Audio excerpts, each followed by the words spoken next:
ShartimusPrime. Reading comics, toys are hella sick, hella whacking it. Taking bad hits, taking back hits. Subscribe. Using out some scars right there, right on the butt. Hey, what's up you guys? ShartimusPrime here doing another Hot Toys figure review on the Avengers Age of Ultron movie masterpiece MMS 278D09 Iron Man Mark 43 1/6 scale die-cast action figure. If you're trying to pick up this figure, you can get it bigger. Big. Get your big badass toys at BigBadToyStore.com.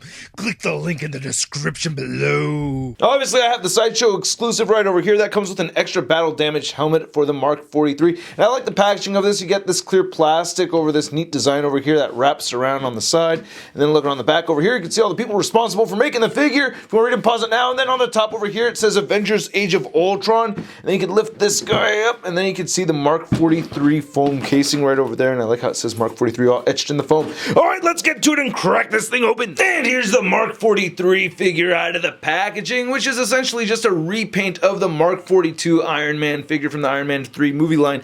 Now, this figure is actually painted very well. I wasn't expecting that. I actually really like the figure a lot more than I thought I would. I bought this thinking I would just resell it, but I want to keep it. I just really love how this figure has the sculpt with mostly red on it. It just looks better this way to me. And the figure does come with some cool accessories. And by accessories, I mostly mean this base over here, as the Iron Man figure itself does not really come with as many accessories as the Mark 42 Iron Man did. So this is supposed to kind of be like the replacement of those accessories and cost a little bit more. So I don't know, it's up to you whether you think it's worth it or not, but actually so far I think it's been worth the money. Now this is really cool. I really like this Ultron, and as always you want to read through the directions before you start messing with the figure. And then going to this battle damaged Mark 1 Ultron, this is just incredible looking. I just love all the little details in here. All these little cracks and dents and all that stuff. The paint on here is great. Looking at the top over here, we get a lot of silver dry brushing throughout. I mean, this is just beautiful. Wow, you just look at every little detail of this thing and just be impressed. I really love the paint on this a lot. That is just great, man.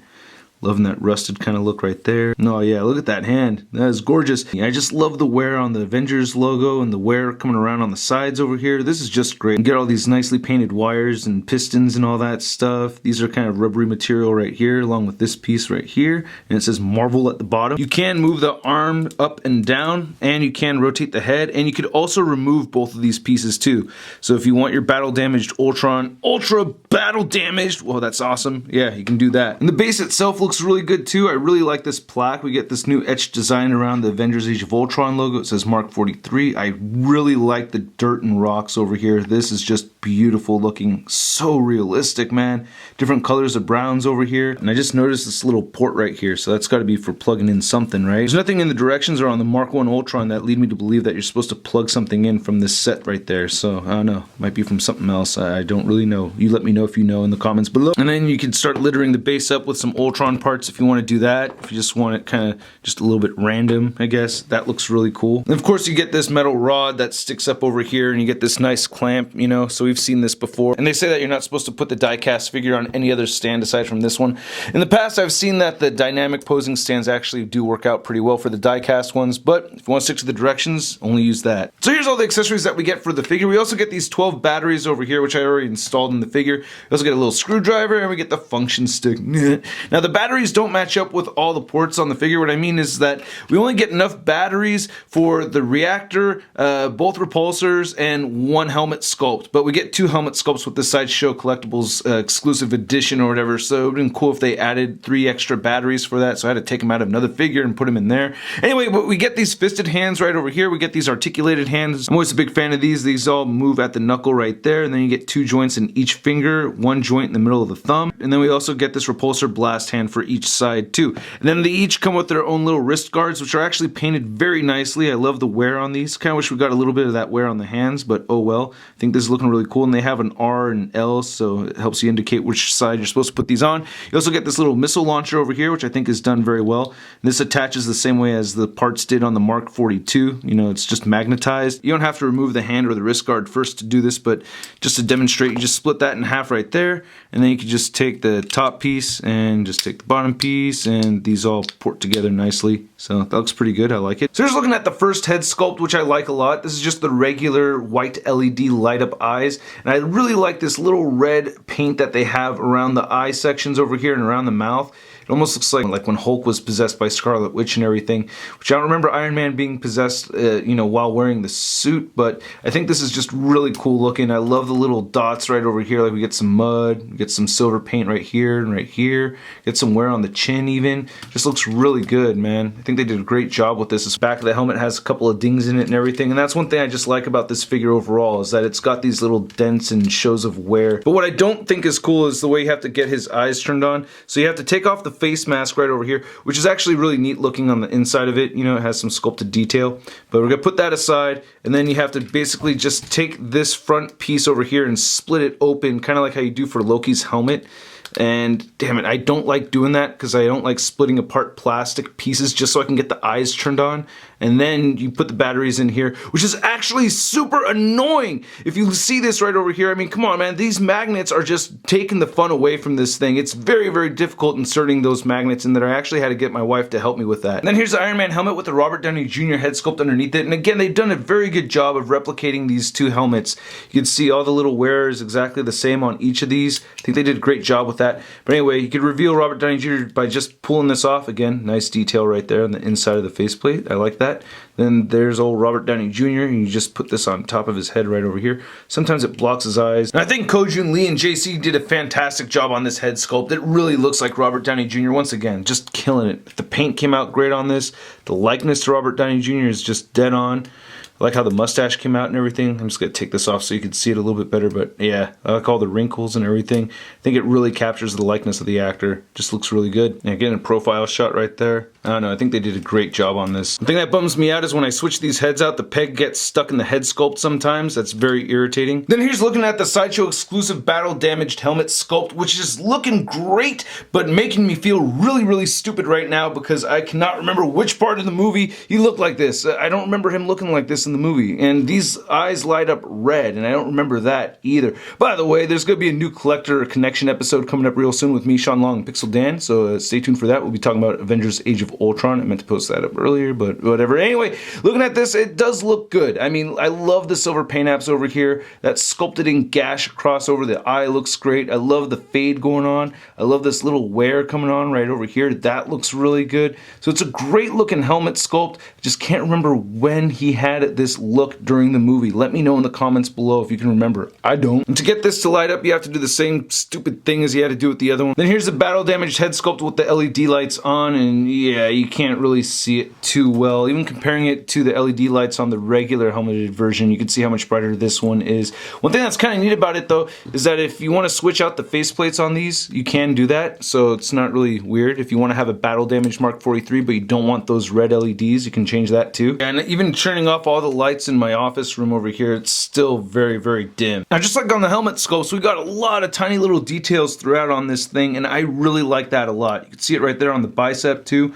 I just think that looks great, all these little scratches and all that stuff. So I didn't expect to see all those little details. The Mark 42 is just a very clean figure. This guy having all this mud and all that crap all over him, I just think it looks great. And just like the Mark 42, you can remove this chest plate right over here. Just want to carefully remove that, and boom, man, that looks so sick. I love that gunmetal color. You have this very nice bright silver painted for all these little circuits and all that stuff. The arc reactor itself looks great. I love all that sculpted detail. The Mark 42 actually had a metal triangle over here, but this is just all clear plastic. And there's a switch on the back of the figure right here that I'm going to pull eventually, and there it goes. Whoa, that's bright. And with the darker settings, that just looks really, really cool. I love that. It has these cool armpit joints right here, and they sculpted all this detail right on the inside, and I think that looks really cool. One problem I have with it though is that as I extend this or pull this out, you can see there's a little bit of paint wear right there. And at one point it kind of got stuck, so you kind of want to be careful with that. Again, looking at the shoulder pads and on the bicep, again, there's all this kind of detail coming throughout over here. Like how the lower torso looks on this figure.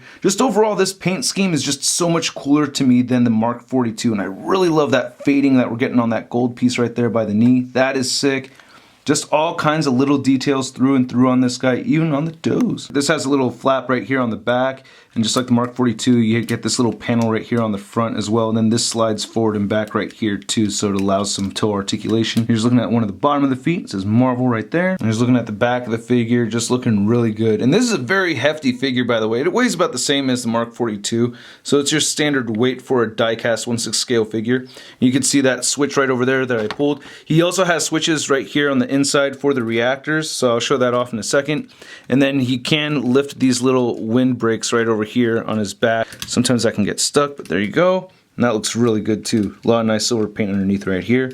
Just put those right back down and without getting in the way of shoulder pads. And to show off the repulsors, you just turn that switch down like that, which I really like. I like the exposed switches. I don't like taking parts off and everything to get that going. I'm noticing the left repulsor is not shining as bright as the right one. You can get the head to look up a reasonable amount. I tend to pop it off by accident, but yeah, you can get them into flying poses. You can get the head looking downward quite a bit. You get side-to-side rotation. You also get some neck pivot. He has these spring-loaded shoulder pads right over here, which are not supposed to come off.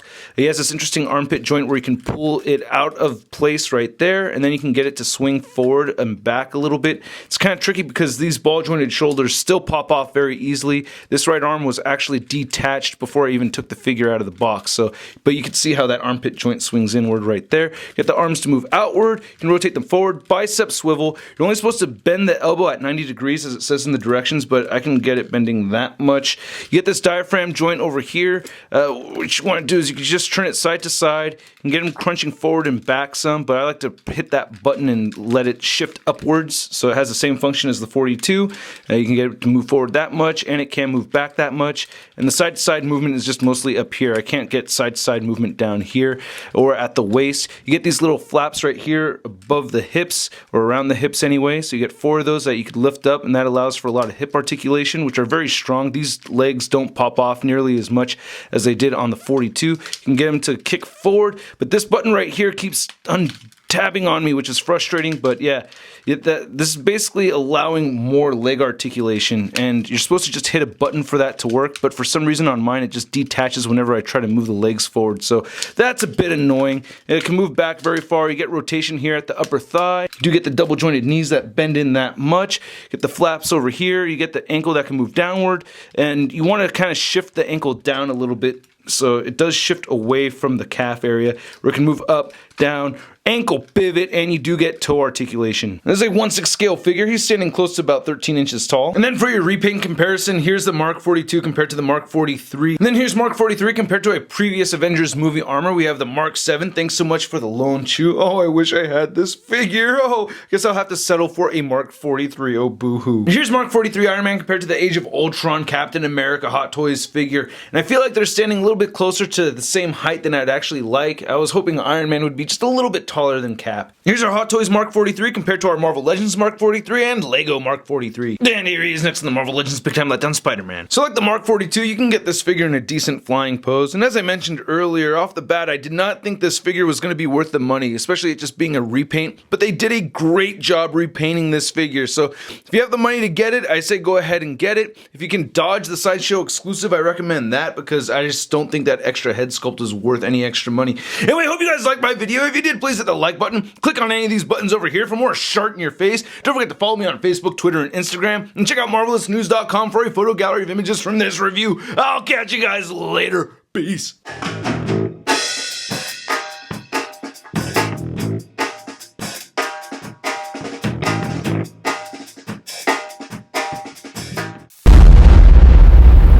That's crispy. You get double jointed.